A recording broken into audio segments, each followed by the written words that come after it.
Epstein file के अंदर कुछ ऐसी चीजें भी मौजूद थी जिन्होंने मुसलमानों के गम और गुस्से को बहुत ही ज्यादा कर दिया। जी नाज़रीन, मैं बात कर रहा हूं मुसलमानों के मुकद्दस जो मुकाम है खाना काबा, उसके गिलाफ की। जी नाज़रीन, पहले तस्वीरें रिलीज हुई थी, उसमें यह दिखाया गया था कि गिलाफे काबा के जो टुकड़े हैं वो उसके पास मौजूद थे, जो कि उसका न्यू ईयर्क का जो घर था उसके अंदर ये गिलाफे काबा के टुकड़े हमें नजर आए। और उसके बाद एक जो बाबे काबा, जो कि काबा का जो दरवाजा है उसका बेसिकली आगे एक पर्दा होता है, उसका भी एक पूरा फ्रेमवर्क हमें नजर आया है उसकी फाइल के अंदर। जिसके बाद मुसलमान बड़े ही ज्यादा गमो गुस्से का इजहार कर रहे हैं कि ऐसे शख्स के पास कैसे ये गिलाफे काबा पहुंच जाता है। लेकिन मैं आपको बताऊंगा ये हमारे लिए बात तो बहुत ही ज्यादा न्यू है, लेकिन ये सऊदिया वालों के लिए कोई न्यू बात नहीं है, क्योंकि जो सऊदिया की हुकूमत है, उनकी हुकूमत जो है अपने मुअज़्ज़िज़ मेहमानों को बतूर तोहफे में ये गिलाफे काबा या इस तरह की चीजें हैं वो देते हैं, और कुरानी नुस्खे भी दिए जाते हैं, चाहे वो मुस्लिम हो चाहे वो गैर मुस्लिम हो। अगर मैं बात करूं तो ऐसी बहुत ही ज्यादा शख्सियात हैं एप्स्टीन के अलावा फेमस,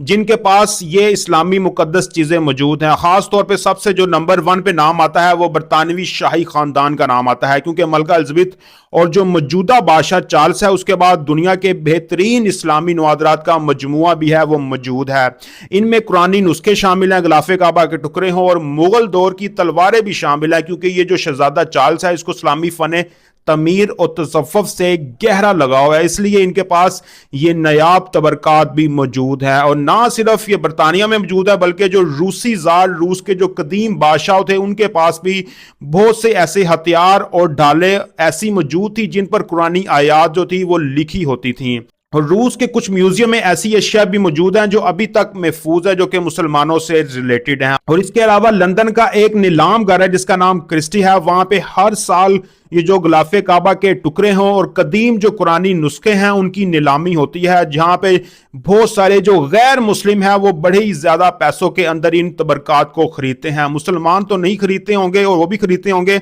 लेकिन आपको बताएंगे कि गैर मुस्लिम भी इन चीजों को खरीदते हैं उस जो नीलामी के अंदर ये चीजें जो सेल होती हैं। अब वो गैर मुस्लिम इन चीजों को अपने घर में जाकर जो मर्जी करे, उनकी बेहुरमती करे, जो मर्जी करे, ये उनके ऊपर है, वो कोई इसको पकड़ने वाला नहीं है। इस वजह से एप्स्टीन की फाइल के अंदर भी हमें इस तरह की चीजें मिली। तो इसकी वजह से जो सऊदिया के जो हुक्मरान हैं या जो सऊदिया के जो बड़े बड़े शहजादे होंगे वो उन्होंने एप्स्टीन को ये सारी चीजें तोहफे में दी होंगी, क्योंकि जितनी भी जो फेमस पर्सनैलिटी है या वहां पे मेहमान आते हैं उनको ये जो गिलाफे काबा का टुकड़ा जो है ये बतौर एजाज भी देते हैं। एक और तरीका है यानी ब्लैक मार्केट जिसे हम कहते हैं, जिसमें क्या होता है जो तरीखी चीजें होती हैं वो स्मगलिंग के जरिए भी बहुत सारे लोगों के ड्राइंग रूम तक पहुंच जाती हैं, क्योंकि जब जंग हुई थी इराक और शाम की, वहां पे बहुत ही ज्यादा कदीम इस्लामी नुस्खे थे, वहां से उनको चोरी करके मगरिब के अमीर लोगों के ड्राइंग रूम तक पहुंचा दिया गया। तो नाज़रीन, ये बहुत बड़ी खामी है मुसलमानों की या मुसलमान हुक्मरानों की कि वो अपनी मुकद्दस चीजों को ऐसे लोगों के घर बेच देते हैं, या ब्लैक मार्केट के जरिए हो या इनाम के तौर पे हो। अगर वो बेच देते हैं तो उसके बाद इनका गुस्सा करना भी नहीं बनता है अगर वो इनके साथ कुछ भी बेहुरमती करते हैं। सवाल तो यह है कि इनको क्यों दिए गए और क्यों दिए जाते हैं। तो है नाज़रीन, आपकी इस पर क्या राय है लास्ट वीक में सेक्शन में बताएं। बहुत शुक्रिया।